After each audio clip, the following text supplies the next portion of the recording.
Morning. আজ শনিবার, আজ চলে এসেছি মাসির বাড়ি বাঘাযতীনে। গত বৃহস্পতিবার দাদা বৌদিদের অ্যানিভার্সারি ছিল, সেদিন তো আর আসতে পারিনি কারণ বন্ধুর বিয়ে ছিল বলে কথা। তারপর আজকে চলে এসেছি, সুদীর ছুটিও রয়েছে আর মাকেও নিয়ে যেতে এসেছি। তো এখন দুপুরে লাঞ্চ টাঞ্চ করে নিলাম সবাই, এরপর একটু রেস্ট নিয়ে আমি আর শুভই চলে এসেছি পাটুলি ঘুরতে। আমি তো আগে এসে সেই ভিডিওটা তো আপনার সাথে শেয়ার করেছিলাম, শুভইতে এটা প্রথমবার। সেই ভিডিওর লিঙ্ক আপনাদের সাথে আবার শেয়ার করে দেবো। তো এবার চলে এসেছি ফ্লোটিং মার্কেটে। সেদিন ফ্লোটিং মার্কেটটা বন্ধ ছিল, তাই আজকে আপনাদেরকে ঘুরে দেখায়।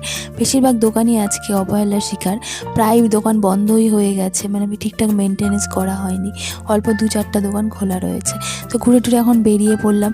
তারপর আবার চলে গেলাম সেই পাটুলির ওখানটাতে, গিয়ে একটু লেবু চা খেলাম আর মোমো ম্যান থেকে একটা পিৎজা মোমো অর্ডার দিয়ে দিলাম।